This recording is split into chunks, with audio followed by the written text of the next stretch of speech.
எழும்பி நின்று கர்த்தருடைய வார்த்தைக்கு நிறைய நம்ம போகலாம். ஓசியா தீர்க்கதரிசன புஸ்தகம் 14வது அதிகாரம் 5வது வசனம். ஓசியா 14ஆம் அதிகாரம் 5ஆம் வசனம். எல்லாரும் சேர்ந்து நம்ம வாசிக்க போறோம். ஆண்டவர் நம்மோடு பேசுகிற வார்த்தை. ஓசியா 14:5 வாசிப்போம். நான் இஸ்ரவேலுக்கு பனியை போல் இருப்பேன், அவன் லீலி புஷ்பத்தை போல் மலருவான், லீபனோனை போல் வேரூன்றி நிற்பான். கண்களை மூடுவோம், கர்த்தரை நோக்கி பார்ப்போம். உம்மை நோக்கி என் கைகளை உயர்த்தி உயர்த்தி மகிழ்கிறேன் ஐயா. உம்மை நோக்கி என் கைகளை உயர்த்தி உயர்த்தி மகிழ்கிறேன் ஐயா. வறண்ட நிலம் தவிப்பது போல், வறண்ட நிலம் தவிப்பது போல் என் ஆன்மா உமக்காக ஒவ்வொரு நாளும் ஏங்கி ஏங்கி தவிக்கின்றதையா.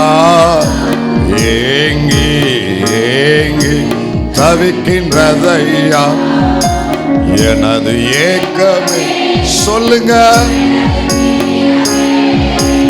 எனது பாசமே, எனது ஆசை, எனது ஏக்கமே ஏசையா, ஏசையா.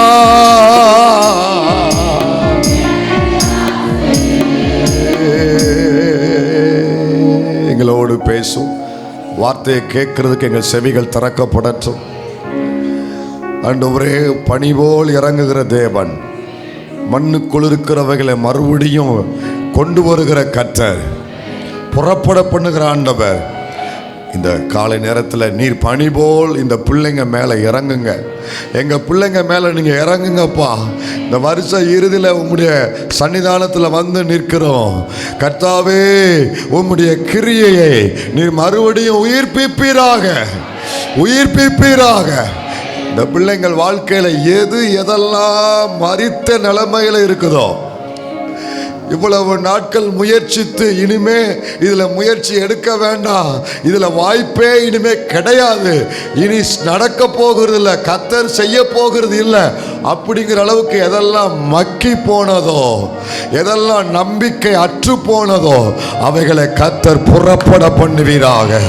மண்ணிலிருந்து புறப்பட பண்ணுவீராக, பூமியிலிருந்து புறப்பட பண்ணுவீராக. உம்முடைய பணி இந்த பிள்ளைகள் மேல் பொழிந்தருளப்படும். இந்த வருஷ இறுதியில் நாங்கள் சில சாட்சிகளை கேட்கணும்பா. நீங்க எதெல்லாம் இந்த வருஷ துவக்கத்திலிருந்து எங்களோடு பேசுனீங்களோ அவைகள் எல்லாம், கேட்டவைகள் எல்லாம் இவங்க வாழ்க்கையில நடைபெற்றவைகளா நாங்க பார்க்கணும், சாட்சியாய் கேட்கணும். கர்த்தர் எங்களுக்கு கிருபை தாரும் ஐயா. மகிமைப்படும் இயேசுவின் நாமத்தில் பிதாவே, ஆமென். உட்காருவோம்.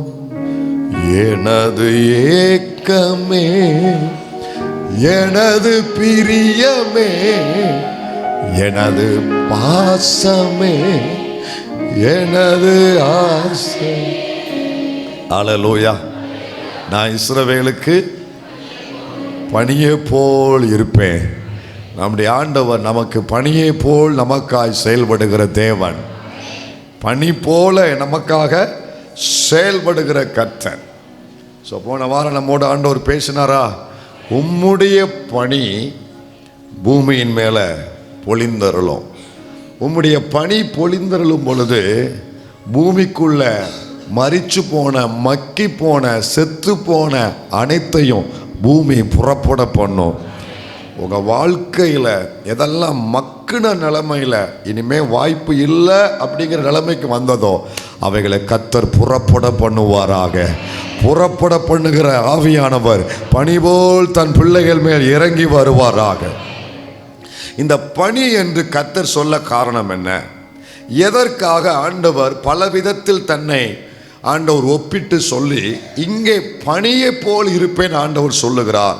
அப்படி சொல்லுகிறதுக்கு ஒரு நோக்கம் கண்டிப்பா உண்டு. தேவன் சும்மா சொல்லலை. ஆபிரகாமிட்ட நான் உனக்கு கேடகமும் மகாபரிய பலனுமா இருக்கிறேன்னு சொன்னார்ல 15. காரணம் என்னன்னா, அதுக்கு முந்தின அதிகாரத்தில் அவனுக்கு ஒரு பெரிய பிரச்சனை வந்துச்சு, ஒரு பெரிய யுத்தம் வந்துச்சு. அந்த யுத்தத்தில் ஜெயிச்சுட்டு வந்துட்டு ஒரு பயத்தில் இருக்கிறான். அவன் மறுபடியும் படையெடுத்து தங்களை தாக்கிடுவானோ, குடும்பத்தை அழிச்சிருவானோ, அப்படி ஒரு பயத்தில் இருக்கிறான். ஆண்டவர் உடனே அவனோடு குறுக்கிடுவாரு, ஆபிரகாமே பயப்படாத, நான் உனக்கு கேடகமோ மகாபெரிய பலனுமா இருக்கிறேன். அப்போ ஆண்டவர் ஒரு காரியத்தோடு தன்னை ஒப்பிட்டு சொல்லுகிறார்னா அதுக்கு என்ன உண்டு? கண்டிப்பா அர்த்தமும் அதுக்கான நோக்கமும் உண்டு. அப்ப இங்க நான் பனியை போல் இருப்பேன், நமக்காய் பனியை போல் நமக்காய் செயல்படுகிற தேவன். அப்போ பனி அப்படின்னா எதை குறிக்கு? ஆண்டவர் நமக்கு இதுல சொல்லுகிற சத்தியம் என்ன? நமக்கு எதை கொடுக்க விரும்புகிறார்? நமக்கு இதில் சொல்ல விரும்புகிற சத்தியம் என்ன அப்படின்னா, நல்லா கவனிங்க நீங்க எல்லாரும். இந்த பூமியில் இந்த பனி என்பது தேவன் நமக்கு சொல்லுகிற சத்தியம் என்ன அப்படின்னா, நம்ம வாழ்க்கையில் 2 விதமான ஆசீர்வாதங்கள் உண்டு. ஒன்று, நம்ம ஆண்டவற்றை கட்டாயப்படுத்தி வருந்தி கேட்டு பெற்றுக்கொள்கிற ஆசீர்வாதம் ஒன்று உண்டு. ஆனா தேவனே நமக்கு விரும்பி கொடுக்கிற ஆசீர்வாதம் ஒன்று உண்டு. எப்படி?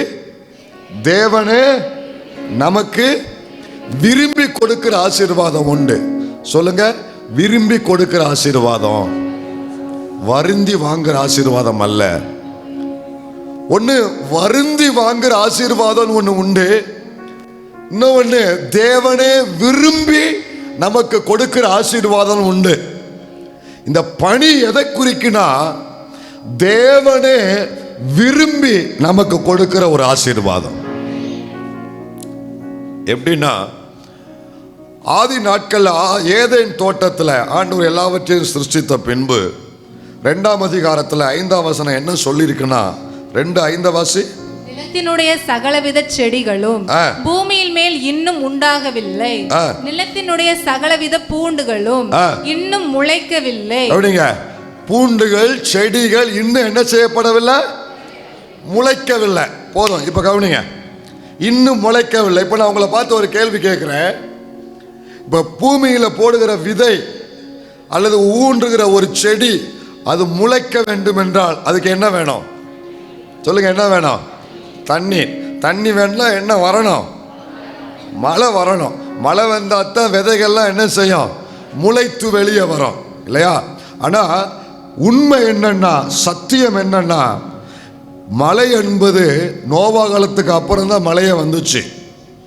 கிட்டத்தட்ட பூமியில மனிதன் குடியேறி 2000 வருஷங்களுக்கு அப்புறம் தான் எது வந்துச்சு? மழை வந்துச்சு. இது உங்களால புரிந்து கொள்ள முடியுதா? 2000 வருஷத்துக்கு அப்புறம் தான் மழை என்றே பூமிக்கு வந்துச்சு. அப்படியானால் அப்ப ஏதேன் தோட்டத்தில் எல்லா செடிகளும் வளர்ந்துருக்கு, மரங்கள் வளர்ந்து கனி கொடுக்குது, புல் பூண்டுகள் எல்லாம் விருட்சங்கள் எல்லாம் வளர்ந்துருக்கு. இவைகள் எல்லாம் எப்படி வளர்ந்துச்சுன்னா, 5ஆம் வசனத்தில் அவைகள் இன்னும் முளைக்கவில்லைன்னு போட்டிருக்கு. ஆண்டவர் உலகத்தை சிருஷ்டிக்கும் பொழுது ஆகாய விரிவு உண்டாக கிடவது, வெளிச்சம் உண்டாக கிடவது, நிலத்தில் அதன் விதைகளுக்கு ஏற்ற புல் பூண்டுகள் உண்டாக கிடவது அப்படின்னு முதல் அதிகாரத்தில் தேவன் வார்த்தை அனுப்பி சிருஷ்டிக்கும் பொழுது எல்லாம் வந்தபோது இந்த விருட்சங்களுக்குரிய விதைகள் பூமிக்கு கீழே வந்துவிட்டது. பூமிக்கு கீழே விதை வந்துருச்சு, ஆனா அது இன்னும் முளைச்சு வெளியே வரல. அது இன்னும் முளைச்சு வெளியே வரல. அதைத்தான் 2ஆம் அதிகாரத்தில் சொல்லப்பட்டிருக்கு. விதை கீழே, பூமிக்கு கீழே விதை வந்துருச்சுங்க. கர்த்தர் எல்லாம் உண்டாக கடவது அப்படின்னு சொல்லும் பொழுது வானம் வந்தது, பூமி வந்தது, ஆகாய விரிவு வந்தது, வெளிச்சம் வந்தது. அதே போல விருட்சங்களுக்குரிய, அந்த பூண்டுகளுக்குரிய, செடிகளுக்குரிய விதைகள், உதாரணமா கொய்யா மரத்துக்குரிய விதை பூமி கீழே வந்துருச்சு, மாம்பழ மரத்துக்குரிய மாமரத்துக்குரிய விதை கீழே வந்துருச்சு. இப்படி ஒவ்வொரு கனி செடிகளுக்குரிய விதைகள் வந்துருச்சு. ஆனா வசனம் சொல்லுது, சகலவித பூண்டுகளும் இன்னும், சொல்லுங்க, இன்னும் எது வந்துருச்சு? விதை வந்துருச்சு. ஆனா இன்னும் மேல முளைச்சு வரல. ஏன் முளைச்சு வரலன்னா அங்கேயே சொல்லப்பட்டிருக்கு, ஏனெனில் தேவனாகிய கர்த்தர், கவனிங்க, தேவனாகிய கர்த்தர் பூமியின் மேல் இன்னும் மழையை பெய்ய பண்ணவில்லை. அப்ப முளைச்சு வரணும்னா எது பெய்யணும்? ஆனா மழை என்பது எப்பதான் வந்துச்சு? நோவா காலத்துல தான் வந்துச்சு. 2000 வருஷம் பூமியில மழை இல்லை ஐயா. அந்த உண்மையை நீங்க புரிஞ்சுக்கோங்க. உலகம் உண்டான முதற்கொண்டு முதல் 2000 வருஷத்துல பூமியில மழையே கிடையாது. மழை பெய்யவில்லை. இன்னும் சொல்ல போனா மழையை கர்த்தர் எதுக்காக அனுப்பினார் தெரியுமா? நியாய தீர்ப்புக்காக, பூமியை தண்டி அழிப்பதற்காக, சுத்திகரிப்பதற்காக. நோவா காலத்தில் அக்கிரமம் மிகுதியானதுனால நியாய தீர்ப்புக்காகத்தான் கர்த்தர் பூமிக்கு என்ன அனுப்பினாரு? சொல்லுங்க, மழை. அப்ப ஆண்டவருடைய கான்செப்ட் இந்த மழையை அனுப்பி விருட்சங்களை முளைக்க வைக்க வேண்டும் என்பது தேவனுடைய திட்டம் அல்ல. மழை என்பது நியாய தீர்ப்புக்காக அனுப்பப்பட்டு பிந்தின நாட்கள்ல அது ஆசீர்வாதமாக மாற்றப்பட்டிருக்கு. நிறைய வசனங்கள் அதுக்கு உண்டு. நான் இப்ப அந்த டாபிக்குள்ள போகல. ஆனா முதல் முறை மழையை தேவன் அனுப்பின நோக்கம் நியாய தீர்ப்புக்காக. வேதத்தை நன்றாய் படிக்கிறவர்களுக்கு இதை நான் சொல்லிட்டு நான் போறேன். ஆண்டவர் முதல் அதிகாரத்தில் எல்லாவற்றையும் உண்டாக்கினார்ல. முதல் நாளில் எதை உண்டாக்கினார்? முதல் நாளில் ஆண்டவர் எதை உண்டாக்கினார் அப்படின்னா, எங்க உண்டாக்கினாரு? வெளிச்சத்தை. சொல்லுங்க, வெளிச்சத்தை. முதல் நாளில் வெளிச்சம் உண்டாக்கடவது. பைபிள்ல 2வது நாள் வெரி குட், ஆகாய விரிவு. 3வது நாள் சகல செடிகள் பூண்டுகள். 4வது நாள் சன் மூன் ஸ்டார்ஸ். 5வது நாள் கடல் வாழ் ஜந்துக்கள், பறக்கும் பறவைகள். 6வது நாள் மனிதனும் மிருகமும் மனிதனும். மிருகத்தை படைச்சா அப்புறம் நம்மளை படைச்சார். சரி, இப்போ இந்த 6 நாளும் படைத்தவைகளை கர்த்தர் ஒவ்வொன்றாய் பார்த்து என்ன சொல்லுவாரு? முதல் நாளில் என்ன சொல்லுவாரு? 2வது நாளில் நீங்க அப்போ சரியா வாசிக்கலாம் அர்த்தம். 3வது நாள் நல்லது, 4வது நாள், 5வது நாள், 6வது. எல்லா நாளும் கர்த்தர் நல்லது என்று கண்டார் வசனம் வரும். ஆனா 2ஆம் நாளில் மட்டும் அந்த வார்த்தை வராது. ஆகாய விரி உண்டாக்கப்பட்டதில்ல, அன்றைக்கு மட்டும் அந்த வார்த்தை வராது. பைபிள்ல நல்லது வராது. ஏன் வராதுன்னா, ஆண்டவர் அந்த ஆகாய விரி உண்டாக்கும் பொழுது எதை உண்டாக்கிறான் வசனம் சொல்லுது. அதை வாசிமா, 6ஆம் வசனமா வாசி. தேவன் ஆகாய விரிவை உண்டு பண்ணி, 7ஆம் வசனம், ஆகாய விரிவுக்கு கீழே இருக்கிற ஜலத்திற்கும் ஆகாய விரிவுக்கு மேலே இருக்கிற ஜலத்துக்கும் பிரி உண்டாக்கினார். கவனிங்க, அந்த ஆகாய விரி உண்டாக்கும் பொழுதே அங்க எதையும் உண்டாக்கி இருக்கிறாரு? பிரிவா, ஜலம். ஆகாய விரிவுக்கு மேலே ஒரு பகுதி ஜலத்தையும் ஆகாய விரிவுக்கு கீழே ஒரு பகுதி ஜலத்தையும். இப்ப கீழே இருக்கிற அந்த ஆகாய விரிவுக்கு கீழே இருக்கிற அந்த தண்ணீர்கள் தான் கடலாய் ஒன்று சேர்ந்தது. ஆனா ஆகாய விரிவுக்கு மேலே எதை வச்சாரு? சொல்லுங்க, எதை வச்சாரு? தண்ணீரை வச்சாரு, ஜலத்தை வச்சாரு. மேல தண்ணீரை வச்சாருங்க. படைக்கும் பொழுது ஸ்கை இருக்குல்ல, ஸ்கை, அந்த ஆகாய விரிவுல தண்ணீரை ஆண்டவர் குவித்து வைத்தாரு. ஏன் வைத்தாருன்னா, இந்த மனிதர்கள் தனக்கு விரோதமாய் பாவம் செய்து அக்கிரமம் மிகுதியாகும் பொழுது தேசத்துக்கு நியாய தீர்ப்பை அனுப்பும்படி மழையை அனுப்ப வேண்டும் என்று சிருஷ்டிப்புலையே தேவன் தண்ணீரை உண்டு பண்ணி வைத்திருந்தாரா. அதனால தான் இது நியாய தீர்ப்புக்கு அனுப்புறதுனால கர்த்தர் நல்லது என்கிற வார்த்தை அங்க கொடுக்கவில்லை. சரி, இப்ப நம்ம சப்ஜெக்டுக்கு வருவோம். விதை ஆண்டவர், கவனிங்க, இன்னும் முளைக்கவில்லை. காரணம், மழை இன்னும் பெய்யவில்லை. அப்ப மழை பெய்யல, அதனால முளைக்கல. அப்ப மழை எப்போதான் பெஞ்சிச்சு? 2000 வருஷம் கழிச்சு தான் மழை பெஞ்சிச்சு.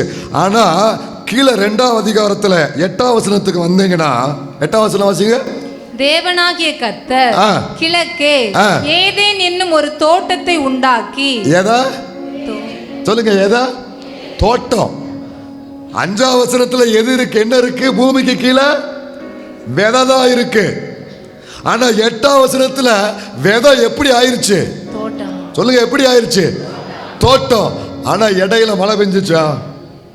சொல்லுங்க, மழை பெஞ்சிச்சா? ஐயா, பூமிக்கு கீழே விதை இருக்கு, ஆனா 3 வசனம் கழிச்சு அது தோட்டமாய் மாறுது. இடையில மழை வரல, மழை வந்து விதைய தோட்டமாய் மாற்றவில்லை.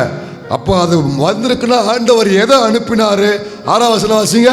அப்பொழுது மூடு பனி பூமியிலிருந்து எழும்பி பூமியை எல்லாம் நனைத்தது. அப்ப எது வந்திருக்கு? பனி வந்து விதைய தோட்டமாய் மாற்றி இருக்கிறது. நான் இஸ்ரவேலுக்கு பனியை போல் இருப்பேன்னு சொன்னார்ல. நீ நினைக்கிற மழை வருதோ வரலையோ விடு, ஆனா அவர் உனக்கு பனியாய் இருப்பதினால், அவர் பனியை போல் உன் வாழ்க்கையை நனைப்பதினால் உன் விதை முளைத்து வரும், உன் ஜெபம் சாட்சியாய் மாறும், உன் எதிர்பார்ப்புகள் நிறைவேற்றப்படும். ஏன்னா அவர் பனியை போல் எனக்கு இருப்பதினால். எத்தனை பேர் நம்புறீங்க? ஒரு சின்ன ஜெபம் பண்ணுவோம் எல்லாரும். ஆண்டவரே, வருஷக்கணக்கா என் விதை இன்னும் முளைக்கவில்லை, வருஷக்கணக்கா என் ஜெபம் இன்னும் அது பதிலாய் மாறவில்லை, வருஷக்கணக்கா இன்னும் நான் மழையை எதிர்பார்த்து கொண்டிருக்கிறேன். ஆனா இந்த காலை நேரத்தில் நீர் பனியை போல் இறங்கி வருவே. மழை பெய்யாவிட்டாலும் என் தோட்டத்தின் விதைகள் அனைத்தையும் வளர பண்ண நீர் எனக்கு பனியாய் இருக்கிறேன். ஹல்லேலூயா. கவனிங்க. அப்போ ஒரு இன்றைய கான்செப்ட்ல ஒரு விதை வளர வேண்டும் என்றால் 2 காரியம் தேவை. ஒன்று, மழை பெய்யணும், மழை பெஞ்சா அது வளரும். அல்லது எது பெய்யணும்? ஹில்ஸ்லாம் பார்த்துனீங்கன்னா இந்த ஊட்டி, கொடைக்கானல், வேற என்ன ஹில்ஸ்லாம் இருக்கியா, இந்த மூணாறு, இந்த ஹில்ஸ் எல்லாம் பார்த்தீங்கன்னா வருஷம் 12 மாசமும் அந்த ஹில்ஸில் எல்லாமே பச்சை பசேர்னு இருக்கும், செடிகள் எல்லாம் பச்சையாக இருக்கும். ஏன் அப்படின்னா மழை பெய்யறதெல்லாம் கிடையாது அதிகமாக, சீசனில் மட்டும்தான். ஆனால் எப்போதுமே எது அங்கே பெய்துக்கிட்டு இருக்கோம்? சொல்லுங்கள், எது பெய்துட்டு இருக்கோம்? பனி பெய்துக்கிட்டு இருக்கோம். அப்போ நல்லா கவனிங்க, விதைகளை வளர பண்ணுகிற ஒன்று, மழை பெய்தால் விதைகள் வளரும். 2வது, பனி பெய்தால் விதைகள் வளரும். இப்போ நமக்கு எப்படியாவது விதை என்ன செய்யணும்? வளர்ந்தாகணும். மழை பெய்தா என்ன, பனி பெய்தா என்ன, குவைத்துக்கு போனா என்ன, கத்தாருக்கு போனா என்ன, அல்லது இந்தியாவில் எங்கேயாவது ஒரு இடத்துல இருந்தா என் காரியம் நடக்கணும், என் வேலை நடக்கணும், என் பிஸ்னஸ் நடக்கணும். ஒன்று மழையை அனுப்புங்க, என் விதைகளை முளைக்க பண்ணுங்க, அல்லது பனியை அனுப்புங்க, என்னை தோட்டமாய் மாற்றுங்க அப்படின்னு நம்ம கேட்குறோம். கவனிங்க, மழை பெய்தாலும் முளைக்கும், பனி பெய்தாலும் முளைக்கும். ஆனா என்னுடைய பிரசங்கம் என்னன்னா, தேவன் இதுல எதை விரும்பி கொடுத்தார்? விதைகள் முளைப்பதற்காக தன் இருதயத்தில் திட்டம் பண்ணி தேவன் எதை விரும்பி கொடுத்தார்? பனி. பனிய தான் தேவன் இந்த பூமியில் உள்ள விதைகள் முளைத்து வருவதற்கு அவர் விரும்பி கொடுத்தது பனி. தேவன் விரும்பி கொடுத்தது பனி. நான் இஸ்ரவேலுக்கு பனியை போல் இருப்பேன். அவர் எனக்கு என்ன சொல்ல வருகிறார்னா, தேவ பிள்ளையே, வாலிப தம்பி தங்கச்சி, நல்ல கவனி, எல்லா ஆசீர்வாதம் தான், எல்லா ஆசீர்வாதம் தான். ஆனா கர்த்தர் விரும்பி கொடுத்த ஆசீர்வாதம் தான் எனக்கு வேணும் ஐயா. தேவன் தெரிந்தெடுத்து கொடுக்கிற ஆசீர்வாதம் தான் எனக்கு வேணும் ஐயா.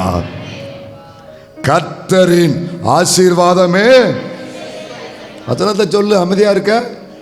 கர்த்தரின் ஆசீர்வாதமே ஐஸ்வர்யத்தை தரும், அதனோட கூட அவர்.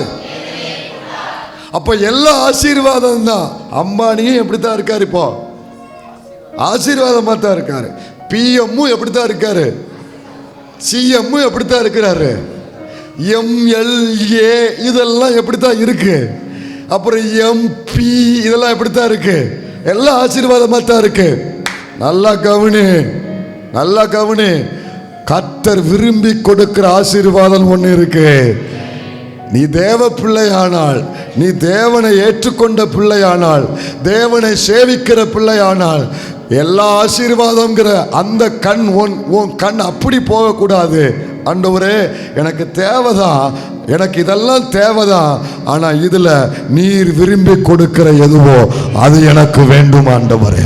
கர்த்தர் விரும்பி கொடுக்கிறது எனக்கு தேவைன்னு சொல்றவங்க மட்டும், ஆண்டவரே நான் விரும்புகிறதுக்காக எல்லாவற்றையும் கொடுத்துறாதீங்க, நீர் விரும்பினதை மட்டும் எனக்கு தருவீராக. அல்லேலூயா.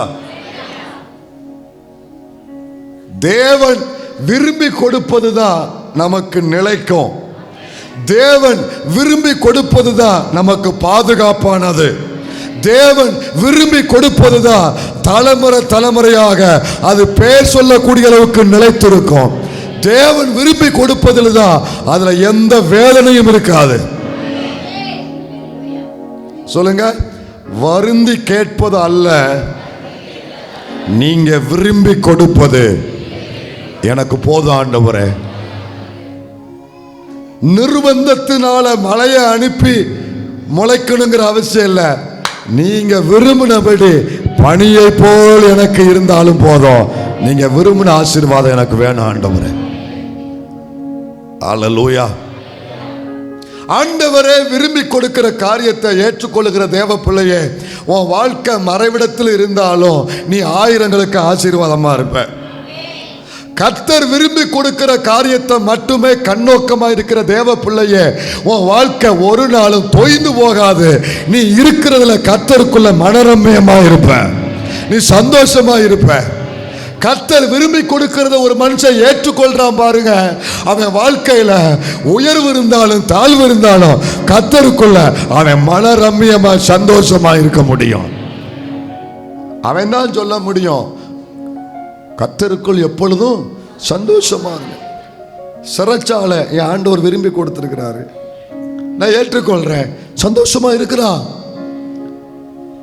உங்களுக்கு எனக்கும் இங்க இருக்கிற நல்ல தேவ பிள்ளைகளுக்கு என்னையும் சேர்த்து சொல்றேன், நம்ம நிறைய காரியத்தை எதிர்பார்க்கிறோம், ஆசைப்படுறோம், சில காரியத்தை ஆண்டவர்கிட்ட கட்டாயப்படுத்துறோம். இந்த வருஷ இறுதியில் நம்ம ஜெபத்தின் தரம் மாறுவதாக, நம்ம ஜெபத்தின் குவாலிட்டி மாறுவதாக. நான் உங்கள்கிட்ட கட்டாயப்படுத்துவதெல்லாம் வேண்டாம் ஆண்டவரே, நீங்க எதை விரும்பி கொடுக்குறீங்களோ அதை நான் ஏற்றுக்கொள்றேன். ஆதியாகமம் 2:8 வாசிங்க. ஆதியாகமம் 2:8 வேகமா 2:8. தேவனாகிய கர்த்தர் கிழக்கே ஏதேன் என்னும் ஒரு தோட்டத்தை உண்டாக்கி தாம் உருவாக்கின மனுஷனை அதிலே வைத்தார். மனிதன் குடியிருக்கும்படி தேவனே விரும்பி கொடுத்த இடம் எது சொல்லுங்க? ஏதேன் தோட்டம். அவன் குடியிருக்க வேண்டும் என்று தேவன் மனதில் விரும்பி அவனுக்காகவே உண்டாக்கி அவனுக்காகவே படைத்து, சகல விருட்சமும் உண்டு, எல்லா விருட்சமும் உண்டு. காலையில் எழும்பி நீங்க கேட்டில் போய் பாத்திரத்தை வச்சு பால் வாங்க வேண்டாம், வந்து டீ போட்டு ஐயாவை எழுப்பி டீ குடிக்குன்னு சொல்ல வேண்டாம், பிள்ளைகளுக்கு சமையல் பண்ணி கிளப்பி போக சொல்ல வேண்டாம், இந்த வேர்வை சிந்த வேண்டிய அவசியம் இல்லை, ரத்தம் சிந்த வேண்டிய அவசியம் இல்லை. தேவனே மனுக்குலத்துக்கு விரும்பி கொடுத்தது ஏதேன் தோட்டம். ஏன்னா அந்த ஏதேன் தோட்டத்தில் தேவனுக்கும் மனிதனுக்கும் நெருக்கமான ஒரு உறவு இருந்துச்சு. பகலில் குளிர்ச்சியான வேளையில தேவன் உலாவி வருவாரு, மனிதனோடு உலாவுவாரு, இடைபடுவாரு. தேவ பிரசன்னம் நிரம்பி இருக்கிற இடம் தான் ஏதேன் தோட்டம். ஆனா அதுக்கு அடுத்து 3வது அதிகாரம் 4வது அதிகாரத்துக்கு வந்தீங்கன்னா 4:3 வசனம் சொல்லுது. 4:3 வாசி. 4:3. சில நாள் சென்ற பின்பு காயின் நிலத்தின் கனிகளை, அப்படியே நிலத்தின் கனிகளை. முதல்ல ஆண்டவர் அவனை எங்க வச்சாரு? தோட்டம். சொல்லுங்க, தோட்டம். இப்ப அவன் எங்க வந்திருக்கா? நிலத்துக்கு. அப்ப தேவன் விரும்பி கொடுத்தது எது? தோட்டம். ஆனா நிலம் தேவன் விரும்பி கொடுத்தது அல்ல, வேற வழி இல்லை. அதனால அவன் விரட்டப்பட்டதுனால அங்க வந்தான். தேவன் விரும்பி கொடுத்தது தோட்டம், மனிதன் தெரிந்து கொண்டது நிலம். இதுல எது ஆசீர்வாதம் நினைக்கீங்க? தோட்டம். தேவ பிரசன்னம் நிரம்பி இருக்கும், அப்படியே தேவ மகிமை அப்படியே அந்த இடத்துல உலாவும். அங்க எந்த தீமையுமே உள்ள இருக்காது, அப்படியே மகிமையான ஒரு அனுபவம். வேர்வையே வராது. லிட்ரலா சொல்றேன், ஒரு வேத அறிஞர் விளக்குறார், வேர்வையே வராது. அங்க அங்கே வேர்க்கிறதுக்கு வேலையே இல்லை. ஏன்னா அதுக்கப்புறம் தான் இவன் வெளியே துரத்தப்படும் பொழுது ஆண்டவர் ஒவ்வொருத்தருக்கும் ஒவ்வொரு கிஃப்டை கொடுத்து விட்றாரு, பரிசை கொடுத்து, அதில் சாபத்தை கொடுத்து விட்றாரு. சர்ப்பத்துக்கு ஒரு சாபம், சர்ப்பம் நீ மண்ணை திம்ப, நீ பூமியில் ஊர்ந்து. அதுக்கு முன்னால் சர்ப்பம் அதுக்கெல்லாம் கால் இருந்துச்சுன்னு வேத அறிஞர் சொல்கிறாங்க. சர்ப்பங்களுக்கு கால் இருந்துச்சா, இந்த ஆடு மாடு நடக்கிற மாதிரி சர்ப்பங்கள் நடக்குமா. அந்த சாபத்துக்கு அப்புறம் தான் அது பொத்துன்னு கீழே விழுந்துச்சு, காலெல்லாம் போய் மண்ணில் ஊர்ந்து போச்சான். அப்புறம் உங்களுக்கு இப்போ வரைக்கும் இது தொடருது பாருங்க, வேதனையோடு பிள்ளைய போ சும்மா கிடந்தியா நீ. அப்புறம் மனிதனுக்கு சொல்லுவார், உன் முகத்தின் வேர்வையினால் நீ பலனை புசிப்பாய். உன் முகத்திலிருந்து வேர்வை வடியும், வடிதா ஏஜ் ஓடுனாலும் வடியத்தான் செய்யுது. இது தேவன் விரும்பல. இந்த வேதனை நிரம்பிய, இந்த நியாய தீர்ப்புக்கு உட்படுத்தப்பட்ட, சபிக்கப்பட்ட இந்த அனுபவத்தை தேவன் விரும்பல. மனிதன் தெரிந்து கொண்டது இது. தேவன் விரும்பி கொடுத்தது ஏதேனின் அனுபவம். தேவன் விரும்பி கொடுத்தது அவரோட உறவு. ஏன்னா அந்த ஏதேனை படைக்கும் பொழுது நீங்க நல்லா பார்த்தீங்கன்னா, ஆண்டவர் படைக்கிற அவருடைய மனநிலைமை நீங்கள் புரிந்து கொள்ளணும். ஒவ்வொரு நாளையும் பார்த்து பார்த்து படைப்பார். இதெல்லாம் வேணும், வெளிச்சம். ஏன்னா இப்போ பிள்ளை பிறந்ததுக்கப்புறம் பிள்ளை அழுதுன்னு சொல்லி லைட்டை போடலை. பிள்ளை பிறந்ததுக்கப்புறம் பிள்ளைக்கு இருளை பார்த்தா பயப்படும், ஆனால் அதுக்கு வெளிச்சம் வேணும் அப்படின்னு அதுக்கப்புறம் கர்த்தர் செய்யலை. அவன் ஆதாம் வருவதற்கு முன்பதாகவே அவனுக்கு என்னென்ன தேவை, வெளிச்சத்தை உண்டாக்கினார், தண்ணீரை உண்டாக்கினார், அவனுக்கு வேண்டிய அனைத்தையும் உண்டாக்கினார். அதுக்கப்புறம் அவனை உண்டாக்கினார். ஆண்டவர் மனசில் என்ன எதிர்பார்ப்புனா, வெளிச்சத்தை உண்டாக்கும் பொழுது என் மகன் வரப்போகிறான், எனக்கு ஒரு பிள்ளை வரப்போகிறான், என் சாயலில் நான் ஒரு மகனை படைக்க போகிறேன். எங்கள் பைபிள் அப்படி இருக்குங்க. ERV டிரான்ஸ்லேஷன் சொல்லுது, லூக்கா 3:38 வாசியமா. ஏனோஸ் சேத்தின் மகன், சேத் மகன் ஆதாம். வார்த்தையை பார்த்தீங்களா? ஆதாம் தேவனின் மகன். கைதட்டி கர்த்தருக்கு ஒரு ஸ்தோத்திரம் பண்ணுங்க. ஆதாம் தேவனின் மகன். இப்போ ஆவேல் ஒரு லெட்டர் எழுதினான்னு வைங்களேன், வசனம் அப்படி இருக்கட்டும். ஆவேல் ஒரு லெட்டர் எழுதினான்னு வைங்களேன், ஆவேல் சன் ஆஃப் ஆதாம். ஏவாள் ஒரு லெட்டர் எழுதான்னு வைங்களேன், ஏவாள் போட்டு ஒய்ஃப் ஆஃப் ஆதாம். ஆனா ஆதாம் ஒரு லெட்டர் எழுதான்னு வைங்களேன், சன் ஆஃப். கைதட்டி கர்த்தருக்கு ஒரு ஸ்தோத்திரம் செலுத்துங்க பார்க்கலாம். ஆண்டவர் என் மகன் வரப்போறான், என் பிள்ளை வரப்போறான், என் சாயல்ல என் பையனை நான் கொண்டு வர போறேன். அவனுக்கு வெளிச்சம் வேணும், அவனுக்கு தண்ணீர் வேணும், அவனுக்கு இதெல்லாம் வேணும். தேவன் பார்த்து பார்த்து அவனுக்காய் படைத்தவைகள் அனைத்தும். அவனையும் கீழே இறங்கி வந்து தன் கையினால் மண்ணை எடுத்து தன் ஜீவ சுவாசத்தை ஊதி தன் சாயல்ல படைத்தார் தேவன். தேவ உறவு, தேவ மகிமை, தேவ பிரச்சனை, தேவனுடைய குரலை கேட்கிற அனுபவம், இதுதான் தேவன் விரும்பி கொடுத்தவைகள். உன்னை புரிந்து கொள்ளுங்க, தேவனா விரும்பி கொடுக்கிறது மட்டும்தான் நமக்கு எப்பொழுதுமே ஆசீர்வாதமானது. இருதயத்தில் அதில் ஒரு பெரிய சந்தோஷம் இருக்கும். இது ஆண்டவர் தந்திருக்கிறாரு, ஒரு பெரிய சமாதானம் இருக்கும். நீங்களாம் வம்படியா நீங்கள் வாங்கினீங்கன்னு வைங்களேன், கட்டாயப்படுத்தி ஆண்டவர் ஜென்டிலாக டீல் பண்ணுவார். சில காரியங்களை உனக்கு வேண்டான்னு சொல்லுவார், 2 தடவை சொல்லுவார், 3 தடவை சொல்லுவார்.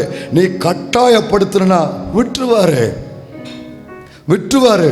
ஆனா நீ வருந்தி, நீ அவர் விரும்பி கொடுப்பதில் நீ அனுபவிக்கிற சந்தோஷத்தை நீ வருந்தி கேட்பதில் நீ அனுபவிக்க முடியாது. நான் அதை சொல்லிட்டு இன்னொரு அடுத்த டாபிக் போன்னு நினைச்சேன், ஆனா ஆண்டவர் இதில் என்னை நிறுத்துறாரு. எடுத்துக்க என்னாகமத்தின் புஸ்தகம் 22:12 எடுங்க.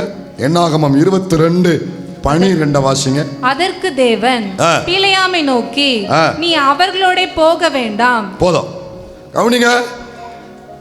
பிலேயாமை குறித்து நமக்கு எல்லாருக்கும் நல்லா தெரியும். பழைய ஏற்பாட்டு காலத்தில் ஒரு தீர்க்கதரிசியா இருந்தவன். இவன் இஸ்ரவேலன் அல்ல, ஆனா இவர் ஒரு தீர்க்கதரிசி. ஆதி நாட்களில் தேவனோடு நல்ல உறவுல இருந்தவன். இந்த பகுதியெல்லாம் நீங்க வாசித்தா அவன்கிட்ட எந்த குறையுமே இருக்காது. ஏன்னா முதல்ல நான் வரமாட்டேம்மா, தேவ பிள்ளைகளை சபிக்க வரமாட்டேம்மா. அதுக்கப்புறம் அவன் கட்டாயப்படுத்தி கூப்பிடுவான். அப்புறம் போகும்பொழுது கர்த்தர் சொல்றதை மட்டும் சொல்லுவேன்ட்டு வருவான். அப்புறம் ஆண்டவர் என்ன சொல்ல வைக்கிறாரோ அதைத்தான் அவன் சொல்லுவான். இப்படித்தான் அவன் பகுதிகள்லாம் முடியும். இந்த சாப்டர் 3 அதிகாரம் முடியும். ஆனால் நீங்கள் புதிய ஏற்பாட்டுக்கு வந்தீங்கன்னா இந்த பீலையாமை குறித்து ஆண்டவர் சொல்லுவாரு, கூலிக்காக வஞ்சித்த பீலையாம், கூலிக்காக வஞ்சித்த பீலையாம். பின் நாட்களில் இஸ்ரவேலர்கள் கையாலேயே இந்த பீலையாம் கொல்லப்பட்டான். ஏன்?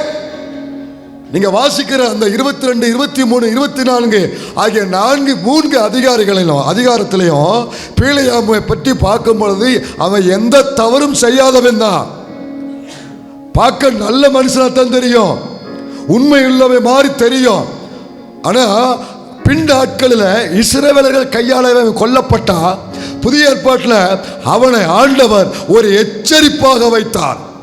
விசுவாசிகளுக்கும் ஊழியர்களுக்கும் ஒரு எச்சரிக்கையாக வைத்தார். கூலிக்காக வஞ்சித்தவன் பீலையாமின் போதனைகளை ஆண்டவர் கண்டிப்பாரு. ஏன் தெரியுமா? இவன் செஞ்ச தவறு என்ன தெரியுமா? இவன் என்ன தவறு செஞ்சான் தெரியுமா? நல்லா கவனிங்க. இப்போ வாசிமா 22:12 என்னாகம 22:12. அதற்கு தேவன் பிலேயாமை நோக்கி, நீ அவர்களோட போக வேண்டாம். கவனிங்க. இந்த பாலாக் ராஜாவுக்கு ஒரு பயம். இஸ்ரவேல் ஜனங்கள் எகிப்திலிருந்து புறப்பட்டு வராங்கன்னு கேள்விப்பட்டான். அந்த ஜனங்களுக்கு அவருடைய தேவன் கூட இருக்கிறாருங்கிறத கேள்விப்பட்டான். ஒவ்வொரு பகுதியாக ஜெயிச்சுட்டு வராங்கிறத கேள்விப்பட்டான். ஆனால் இப்போ அதே ஜனங்கள் தங்கள் தேசத்துக்கு பக்கத்தில் வந்துட்டாங்கங்கிற செய்தியை அவனுக்கு கீழே இருக்கிற படை வீரர்கள் போய் அறிவிக்கிறாங்க. ராஜாவே, இந்த இஸ்ரவேல் ஜனங்கள் இப்போ நம்ம தேசத்துக்கு பக்கத்தில் வந்துட்டாங்கன்னு உடனே இவனுக்கு ஆவி ஆத்துமா சரீரமெல்லாம் இடமாறுது. ஏன்னா இந்த ஜனங்கள் சரித்திரத்தை இவன் நல்லா கேள்விப்பட்டான். அவ்வளவு பெரிய பாபிலோன் ராஜ்யத்தையே செங்கடலை மூழ்கடித்து இவர்கள் அவர்களையே ஜெயிச்சு வந்திருக்கிறாங்க. அப்ப இவர்கள் பக்கத்தில் வரும்போது இவனுக்கு ஒரு பெரிய பயம் கொடுத்த உடனே அவன் திட்டம் பண்றான், இவனுங்களை எப்படி ஜெயிக்கலாம், அவனுக்கிட்ட எத்தனை படைகள் இருக்கு. செய்தி வருது, அவங்ககிட்ட படம்லாம் கிடையாது. படம் இல்லையா? படம் இல்லாம எப்படி அவன் ஜெயிக்கிறான் என்னன்னு தெரியல ராஜா. நம்ம அடிச்சா நம்ம அடி அவன் மேல விழ மாட்டுக்கு, அவன் அடிச்சா நம்ம மொத்தமா கீழே விழுறோம். இத்தனைக்கு அவன்கிட்ட ராணுவம் இல்லை, அவன்கிட்ட இத்தனைக்கும் ஆள் இல்லை, இத்தனைக்கு அவன்கிட்ட ஆயுதங்கள் எதுவும் இல்லை. நம்ம விடுற அம்பு எதுவுமே உள்ள போக மாட்டுக்கு, அவன் அடிச்சாம்ல மொத்தமா நம்ம காலி. இன்னைக்கு அதான் நடக்கு, இன்னைக்கு அதான் நடக்கு. அப்ப கேட்க, அப்படி என்னப்பா நடக்கு, அப்படி என்னதான் அவங்களுக்குள்ள ரகசியம்? அப்படின்னா அவங்களுக்கு எத்தனை சாமி இருக்காங்க அப்படிலாம் கேட்டிருப்பான். அவங்களுக்கு எத்தனை சாமி? அவங்களுக்கு நிறைய சாமியா? இல்ல, அவங்களுக்கு ஒரே ஒரு தேவன், யெகோவா தேவன் அவர்கள் பட்சத்தில் இருக்கிறார். அப்போ அவனுடைய புத்தி எப்படி வேலை செய்யுதுன்னு பாருங்க. அவன் யோசிக்கா, அப்ப இவனுங்களை ஜெயிக்கணும்னா எப்படி ஜெயிக்கலாம்னா, அந்த காலத்தில் ஒரு யுக்தி இருந்துச்சு. என்ன யுக்தினா, யாராவது நல்ல மனிதர்கள் அல்லது தேவ மனிதர்கள் அல்லது பெரிய மனிதர்கள் அவர்கள் சொன்ன பழிக்கும் அப்படின்னு சொல்லக்கூடிய நபர்களை அழைச்சிட்டு வந்து அவர்களை சபிச்சிட்டோம்னா அவங்க முதல்ல பலவீனப்பட்டுருவாங்க. அவங்க பலவீனப்பட்டுட்டாங்கன்னா நம்ம யுத்தம் பண்ணும்பொழுது அவங்களை ஜெயிச்சிடலாம். இப்படிங்கிற ஒரு குறுக்கு புக்தி அவனுக்கு வேலை செஞ்சிச்சு. இன்னைக்கு சொல்லுவாங்க பார்த்தீங்களா, வாய வச்சு சும்மா இருந்தாயி, நீ வாய வச்சன்னா சோழி முடிஞ்சு வச்சு சொல்லுவாங்க. திரும்ப ஆள் சொல்லுவாங்க, என்னன்னாக்கு என்ன நமக்கு இது வரைக்கும் வழங்கல சொல்லுவாங்க. ஆனால் நான் என்ன சொல்றேன்னா, பைபிள் படி பெரிய மனிதர்கள், முதிர்ந்தவர்கள், ஒரு பரிசுத்தவான்கள் அவங்க வாயை திறந்து சொன்ன என்ன ஆயிரும், நடந்துடும். அவங்க ஆசீர்வதிச்சாலும் ஆசீர்வதிக்கப்படுவாங்க. அவங்க கோபப்பட்டு வேதனையில் ஏதாவது சொன்னாலும் அதுவும் நடந்துடும். அதான் உண்மை. அப்போ இவன் எதை கையாளுறான்னா, இன்னைக்கு சிலருக்கு விரோதமாக இன்னைக்கு இது எப்படி மாறுச்சுன்னா, இந்த பில்லி சூனியம் அந்த செய்வனை வச்சா அவனை வீழ்த்திடலாம் நினைக்கிறான் பார்த்தீங்களா. இந்த புத்தி அங்கிருந்து வந்துச்சு, பாலாக் புத்தி. இது இந்த பில்லி சூனியம் பண்றது, இந்த மாந்திரிகம் பண்றது, ஒருத்தனுக்கு விரோதமாக மை வைக்கிறது, இன்னைக்கு பல பழக்கங்கள் இருக்கல உலகத்தில். இதெல்லாம் பாலாக்கின் ஆவி. பாலாக்கின் ஆவி. சபிச்சா அவன் பலவீனப்பட்டுருவான், இதை வச்சா அவன் பலவீனப்பட்டுருவான். அவனை அட்டாக் பண்ணிடலாம், ஜெயிச்சிடலாம். 2ஆம் உலக போரில் இங்கிலாந்துக்கு விரோதமாக பர்மா என்ன செஞ்சதுன்னா, அவங்கள ஜெயிக்க முடியலன்னு உடனே இதே வேலையை பர்மா பார்த்ததுங்கிறது ஒரு வரலாறு. அவங்களுக்கு விரோதமாக மாந்திரிகம் பண்ணா ஜெயிச்சிடலாம் அப்படிங்கிற ஒரு வரலாறு. ஆனால் அவனுக்கு தெரியாது இவர்களோடு இருக்கிற தேவன் யார் என்பது அவர்களுக்கு தெரியாது. அப்போ என்ன, இதைத்தான் செய்கிறான்.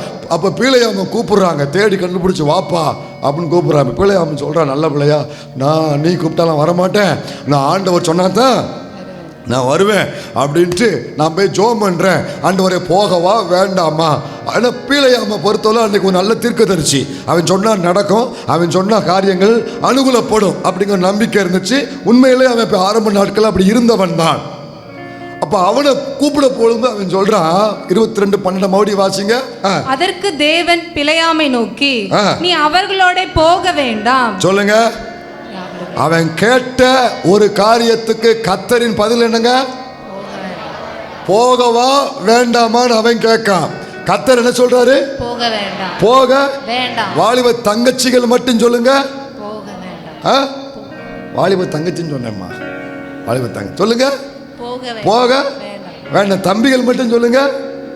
போக வேண்டாம். பார்க்க வேண்டாம். சேர வேண்டாம். கொடுக்க வேண்டாம். ரிப்ளை பண்ண வேண்டாம். காலை அட்டன் பண்ண சொல்லுவேன். ஹாய் சொல்ல வேண்டாம். போக வேண்டாம். கர்த்தருடைய பதில் என்ன? தேவன் விரும்பி தன்னுடைய பரிபூர்ண சித்தத்தின்படி பீலையாமுக்கு சொன்ன பதில் என்ன? போக வேண்டாம். சரி, இப்போ போய் ராஜாட்ட சொல்றாங்க. அங்கிருந்து அவன் என்ன பண்றான்னா, முதல்ல 50 ரூபா காணியை கொடுத்து விட்டான். ஆனால் இப்படி சொல்லிட்டான். அதுக்கப்புறம் 5 லட்சம் கொடுத்து விட்றான். எவ்வளவு? 5 லட்சம் காணிக்க வருது. இப்போ வந்த உடனே நம்ம ஐயா பாருங்களேன், 17 வாசி. உம்மை மிகவும் கனம் பண்ணுவேன். சொல்லவா வேணும்? உம்மை மிகவும் கனம் பண்ணுவேன். இப்ப கீழே வந்து 19க்கு வந்துரு. ஆகிலும் கர்த்தர் இனிமேல் எனக்கு என்ன சொல்லுவார் என்பதை. எப்படி? முதல்ல வாசி. கர்த்தர் இனிமேல் எனக்கு எப்படி? எப்படி? அவர் எப்ப சொன்னாலும் பதில் தான். போக வேண்டானா தேவன் ஒரு பதிலை சொல்லிட்டு திரும்ப தன் முடிவை மாற்றுகிறவர் அல்ல. தம்பி தங்கச்சி நல்லா கவனி. ஆண்டவர் உன்னோடு பேசிட்டாருன்னா திரும்ப அந்த காரியத்துக்கு நீ ஜெபிக்க கூடாது. பேசிட்டார்ல, பதில் கொடுத்துட்டார்ல, இதை செய்யிட்டார்ல, இதை செய்யாதுட்டார்ல, விட்டுரு. ஆண்டவர் ஒரு பதிலை கொடுத்ததுக்கு அப்புறமோ இவன் எங்க தப்பு பண்றான்னா, இவனுடைய முதல் தவறு எதுனா கர்த்தருடைய சித்தம் எது நல்லா தெரிஞ்சிருச்சு. இந்த விஷயத்துல என் வாழ்க்கையில தேவ திட்டம் எதுன்னு தெரிஞ்சிருச்சு. ஆனா உள்ளுக்குள்ள ஒரு சுய விருப்பம், ஒரு சுய ஆசை. அவர் கொடுத்த பதில் இவனுக்கு விருப்பம் இல்லை. நம்ம ஜெபிப்போம், ஆண்டவரே உங்க சித்தத்தின்படி செய்யுங்கன்னு வாயில சொல்லுவோம். ஆனா அவர் சித்தத்தின்படி செஞ்சாருன்னா இது உனக்கு ஏற்றுக்கொள்ளுதா? நல்லா கவனிங்க. உங்க இருதயத்துல தேவ சித்தத்தின்படி நடக்கணுங்கிறது இங்க இருக்க கூடாது. தேவ சித்தம் எதுவா இருந்தாலும் என் வாழ்க்கையில் அதை ஏற்றுக்கொள்ளுங்கிற ஒரு இருதயத்தோடு அந்த வார்த்தையை கேட்கணும்.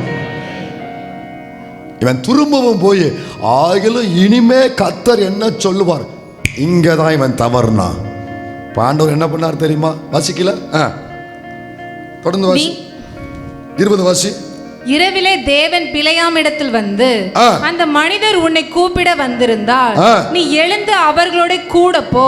சரி போதும். என்ன கவனிங்க. முதல்ல என்ன சொன்னாரு? போக வேண்டாம். போக வேண்டாம். போக வேண்டாம். இப்ப என்ன சொல்றாரு? கூட போ. இதுல எது ஆண்டவர் சித்தம் சொல்லுங்க? போக வேண்டாம். கர்த்தர் முதல்ல உனக்கு என்ன சொல்றாரோ, முதல்ல எடுத்து நீ ஜெபிக்கும் பொழுது, ஒப்பு கொடுக்கும் பொழுது வெரி ஃபர்ஸ்ட் டைமாக கர்த்தர் உனக்கு எது சொல்கிறாரோ அதுதான் தேவன் விரும்பி கொடுக்கிற அவருடைய சித்தத்தின் பதில். அதை ஏற்றுக்கொள்கிற இருதயம் உங்களுக்கு இருக்கணுமா? எனக்கு ஆசை உள்ள இருக்கு, எனக்கு இச்சை உள்ள இருக்கு. ஆண்டவர் சொல்றது இப்போ என்னால் ஏற்றுக்கிட முடியலை, என்னால் உள்வாங்க முடியலை, எனக்கு வேற ஒரு விருப்பம் இருக்கு. அதனால தான் இந்த பதிலை ஏற்றுக்கொள்ளாம நான் அடுத்தடுத்து அந்த காரியத்துக்காக நான் மறுபடியும் போராடிக்கிட்டு இருக்கேன். உன்னை புரிஞ்சுக்கோ, என் ஆண்டவர் முதல் முறை உன்னை சந்திக்கும் பொழுது உன்னோடு என்ன பேசுகிறாரோ அதுதான் உன்னை குறித்த அவருடைய சித்தம். தம்பி தங்கச்சி, உன்னோடு கர்த்தர் அன்றைக்கு என்ன பேசினாரோ, அன்றைக்கு உன்னோடு எதை குறித்து இடைப்பட்டாரோ அதுதான் உன்னை குறித்த தேவனுடைய திருவுள பரிபூர்ண சித்தம்.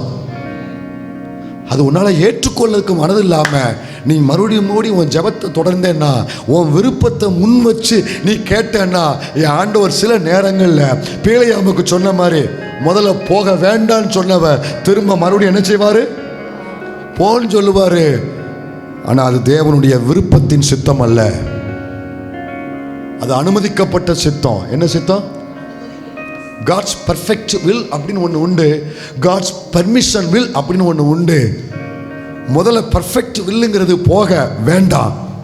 கட்டாயத்தோடு மறுபடியும் ஜெபிக்கிறதுனால, இச்சையை முன்னால் வச்சு ஜெபிக்கிறதுனால பர்மிஷன் வில் படி போ அப்படிங்கிறாரு. நடந்து என்ன தெரியுமா? உங்களுக்கு நல்லா தெரியும்னு நினைக்கிறேன். அவன் புறப்பட்டு போகும் பொழுதே கர்த்தருடைய தூதனானவர் உருவின பட்டயத்தோடு வழியில நின்னாரு. உன்னை புரிஞ்சுக்கோ தம்பி, 3 முறை ஆண்டவர் குறுக்க வந்து நிற்பாரு. முதல்ல வழியில நிற்பாரு. கழுதைக்கு தெரியுது கர்த்தர் முன்னால நிற்கிறாருன்னு. யாருக்கு தெரியுது சொல்லுங்க? ஆனா இந்த கழுதைக்கு தெரியல கர்த்தர் நிற்கிறாருன்னு. அதான் ஆண்டவர் சொல்லுவாரு, மாடு தன் முன்னணையும் தன் ஆண்டவனுடைய எஜமானையும் அறியும். ஏசாயா 1:5 நினைக்கிறேன், 1:3 நினைக்கிறேன். ஏசாயா 1:3 ஆண்டவர் சொல்லுவாரு, ஏமவாசி ஏசாயா 1, மாடு தன் எஜமானனையும் கழுதை தன் ஆண்டவனின் முன்னணையையும் அறியும். இந்த மாட்டுக்கும் கழுதைக்கும் கூட கர்த்தரை பார்க்கக்கூடிய சில நேரங்கள் அந்த அறிவு இருக்கத்தான் செய்யுது. ஆனா இஸ்ரவேலோ யாரு? இஸ்ரவேலோ இல்ல என்னைய பாருங்க, யாரு? நம்மளோ இஸ்ரவேலரோ அறிவில்லாமலும் என் ஜனம் உணர்வில்லாமலும் இருக்கிறது என்கிறார். முன்னால கர்த்தர் நிற்கிறது கழுதைக்கு தெரியுது. முதல் விச வயல்வெளிக்கு போகும், 2வது விச செவரோடு நெருக்கம். அங்க வசனம் சொல்லப்பட்டிருக்கு, அதை மட்டும் வாசி நான் முடிக்க. 25 என்னாமத்துக்கு வந்துரு. 25 வாசி. கழுதை கர்த்தருடைய தூதனை கண்டு சுவர் ஓரமாய் ஒதுங்கி பிலேயாமின் காலை சுவரோடு நெருக்கிற்று. அப்படியே வச்சிருங்க. இஸ்ரவேலுக்கு பணிய போல் இருப்பேன் போன வாரம் பாஸ்டர் ஆரம்பிச்சாரு. இந்த வாரம் அந்த பணியிலிருந்து என்னென்னலாம் வரப்போகுதுன்னு தெரியலையே, ஆர்வமா வந்திருக்கிறோம். கர்த்தர் சொன்னாரு, உன் கால் ஒடியும். பைபிள் இருக்கு, நான் சொல்றேன். என்னெல்லாம் முறைச்சீங்கன்னா எனக்கு கூட எக்ஸ்ட்ரா 3 பாயிண்ட் பேசிருக்கேன் நான். அண்ணா என்ன சொல்ல தெரியுமா? பிலேயாமின் கால் உடைஞ்சு, தேவ சித்தம் எதுன்னு தெரிஞ்சு, தேவனுடைய திட்டம் எதுன்னு தெரிஞ்சு அதை நீ புறக்கணித்து விட்டு அவர் விரும்பி கொடுக்கிறது பணி என்றால் தேவன் விரும்பி கொடுக்கிற தீர்மானம், அவர் விரும்பி கொடுக்கிறதை ஏற்றுக்கொள்ள மனமில்லாம உன் சுய ஆசையை நிறைவேறுவதற்காக நீ துணிகரமாக தேவன் விரும்பாத பாதையில போய்கொண்டு இருப்பாயானால், வாலிப தம்பி தங்கச்சி சகோதர சகோதரி தாய் தகப்பன என்ன மன்னிச்சுக்கோ, இதை நான் சொல்லி ஆகணும். அது உனக்கு பாதுகாப்பு அல்ல, காயம் உண்டாகும். தேவன் விரும்பாத பாதையில நீ வருந்தி கேட்டு போவாயானால் காயம் உண்டாகும். உனக்கு காயம் உண்டாகும்பா. ரத்தம் சிந்துற மாதிரி வரும், காயம் ஏற்படும், வாழ்க்கையில சில சேதம் ஏற்படும், இழப்புகள் ஏற்படும். உன் பாதையின் பயணத்தை நீ திருப்பு. ஆண்டவர் விரும்பாத பாதையில யாராலும் பிரயாணிச்சு கொண்டிருப்பீங்கன்னா உங்க பிரயாணம் தொடரும் என்றால் இந்த காலை மணி நேரம் உன் பாதை திருப்பப்படட்டும் தேவ சித்தத்துக்கு. ஆண்டவரே, யோசிக்காம சுய ஆசையை நிறைவேற்றும்படி வருந்தி கேட்ட பாதையில போய்கிட்டு இருக்கிறேன். நான் சரணடைகிறேன் உங்க பாதத்துல. நான் திரும்பவும் ஆறேன் உங்க பாதத்துல, மறுபடியும் விழுகிறேன் உங்க பாதத்துல. பரிபூர்ண சித்தத்துக்கு என்ன ஒப்பு கொடுக்கிற ஆண்டவரே, நீங்க விரும்பி கொடுக்கறத நான் ஏற்றுக்கொள்றேன் ஆண்டவரே. ஈசாக்கு தேவன் விரும்பி கொடுத்தவன். ஆனா இஸ்மவேலு ஆபிரகாம் வருந்தி கேட்டவன். இன்னைக்கு வரைக்கும் அவனால காயம் ஏற்படுதா இல்லையா? சொல்லுங்கம்மா. தேவ பிள்ளையே, என்னைக்குமே உன்னை புரிஞ்சுக்கோ. சிறுசோ பெருசோ, உனக்கு பிடிக்கோ பிடிக்கலையோ, நீ விரும்புறியோ விரும்பலையோ, இதுதான் உனக்கான என் சித்தம் அப்படின்னு கர்த்தர் சொன்னார்னா அதை நீ ஏற்றுக்கிடு. இன்னைக்கு அது பார்வைக்கு அற்பமாக இருக்கும், இன்னைக்கு அது பார்வைக்கு கசக்கரமாக இருக்கும். ஆனால் உன் வாழ்க்கையை மட்டுமல்ல, உன்னை கொண்டு அத்தனை பேரை ஆசீர்வதிக்க போகிறது அந்த தேவ சித்தம் மட்டும்தான். நாளைக்கு அதுதான் உனக்கு மகிமையா இருக்கும், நாளைக்கு அதுதான் உனக்கு ஆசீர்வாதமா இருக்கும், அதுதான் உன் வாழ்க்கைக்கு திருப்தியா இருக்கும். தேவனுடைய பரிபூர்ண சித்தம். இஸ்ரவேலுக்கு பணியை போல இருக்கிற தேவன் அவர் விரும்பி கொடுக்கிறது தான் என் வாழ்க்கைக்கு ஆசீர்வாதம். ஜோமுனோமா அப்படி முழங்கால் போச்சு.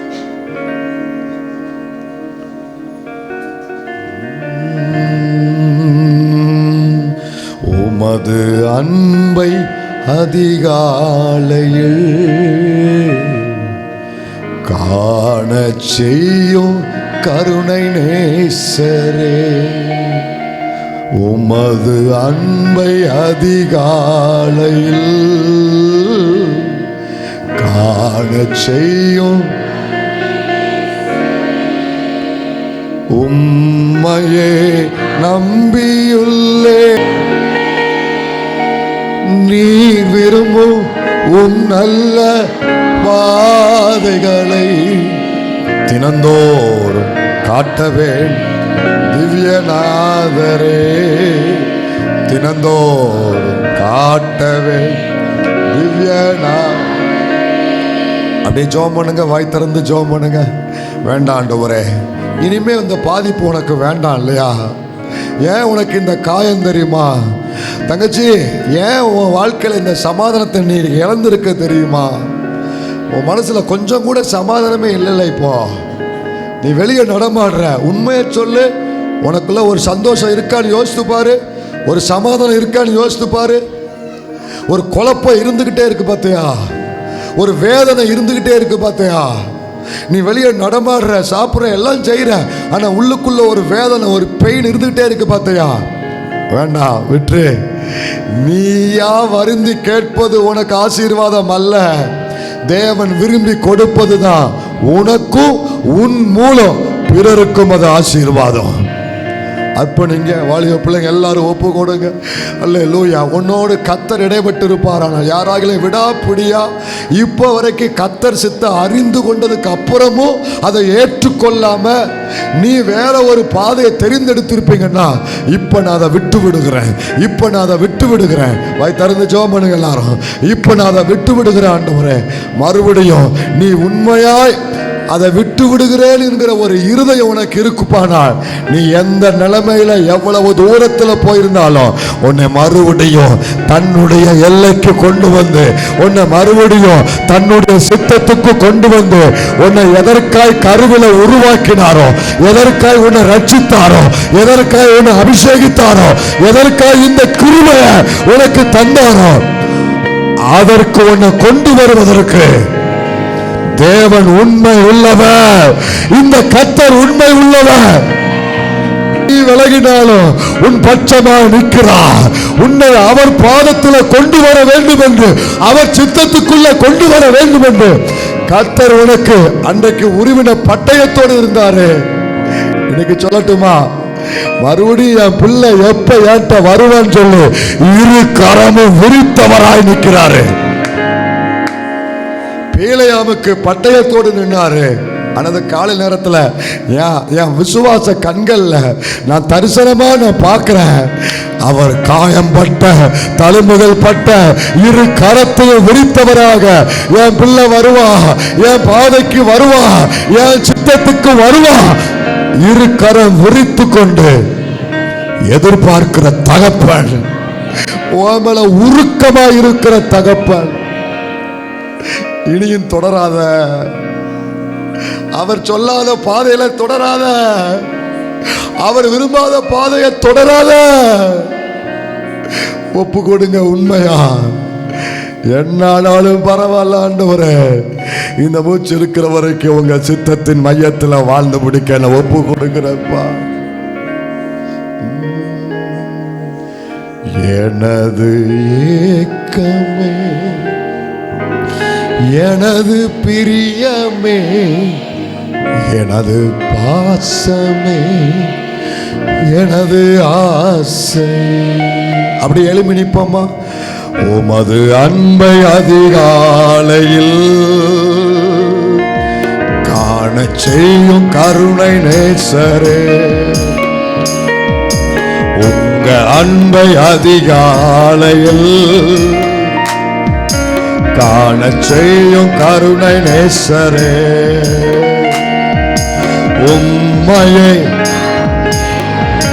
முழு பலத்தோடு முழு இருதயத்தோடு நீர் விரும்பும் உம் நல்ல பாதைகளை தினந்தோ காட்டவே திவ்யநாதர். சொல்லுங்க மறுபடி. தினந்தோறும்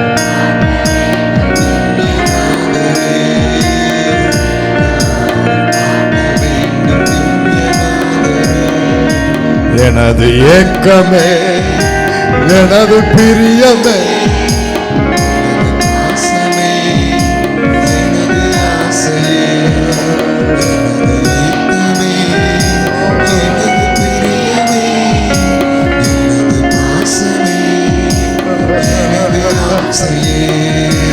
உனக்கா எப்படி கர்த்தர் ஏங்குறாரு தெரியுமா?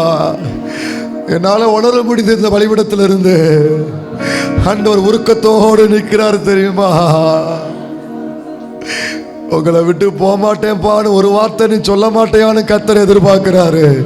இப்படி பாதை மாறி போனவங்க யாரும் உள்ள இருந்தீங்கன்னா ஒரே ஒரு ஆண்டவர் ஏக்கத்தை நிறைவேற்றும்படி வாய் திறந்து சொல்லுங்க, வாய் திறந்து சொல்லுங்க. என்ன ஆனாலும் பரவாயில்லப்பா, யார் ஏசினாலும் பரவாயில்லப்பா, எத்தனை பரியாசம் வந்தாலும் பரவாயில்லப்பா, எத்தனை பேர் என்ன சொன்னாலும் பரவாயில்ல, உங்களை விட்டு போக மாட்டேன். சொல்லுங்க, உங்களை விட்டு போக மாட்டேன். உண்மையா சொல்றேல, உன் வாழ்க்கை கர்த்தர் எப்படி மாத்த போறாரு தெரியுமா? மங்கி எரிகிற இந்த திரிய நான் அடைக்கல, நெறிந்த இந்த நாளல நான் முறிக்கல, மறுபடியும் பற்ற வைப்ப, மறுபடியும் எரிய வைப்ப, மறுபடியும் நீ வெளிச்சம் கொடுப்ப, நீ வெளிச்சம் கொடுப்ப. நீ வெளிச்சம் கொடுப்பதற்காக அழைக்கப்பட்டவன். இடையில பாத மாறிட்ட, நான் விடல, நான் விட மாட்டேன். மறுபடியும் நீ வெளிச்சம் கொடுப்ப. ஓ, உனக்குள்ள இருந்து ஒரு வெளிச்சம் வருது, ஒரு வெளிச்சம் வருது, ஒரு வெளிச்சம் வருது.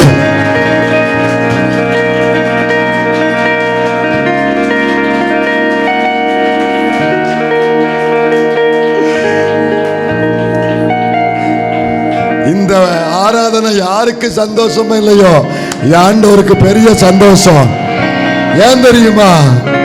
அவர் எல்லையை விட்டு போன அவர் பிள்ளைங்க சில இந்த ஆராதனை உள்ள வந்திருக்காங்க.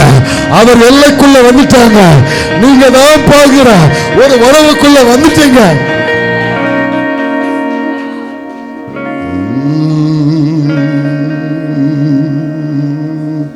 அன்பின் சிகரமே, ஆருயிரே, அணைக்கும் தெய்வமே, ஆறுதலே, அன்பின் சிகரமே, ஆருயிரே, அணைக்கும் தெய்வமே, ஆறுதல். உங்க ஜனத்தை ஆசீர்வதியும், மகிமைப்படும். எங்க பாதங்கள் உம்முடைய வழிகளை விட்டு விலகாதபடி இறுதி வரை உம்முடைய பரிபூர்ண சித்தத்தில் எங்களை வைத்து காத்துக்கொள்ளும். பணியை போல் வருகிற தெய்வம் முத பிள்ளைகளுக்குரிய காரியத்தை உயிர்ப்பித்து அவர்கள் வாழ்வை துளிர்விட்டு தோட்டமாய் மாற பண்ணும். நீரை மகிமைப்படும். இயேசுவின் நாமத்தில் ஜெபிக்கிறோம் நல்ல பிதாவே, ஆமென்.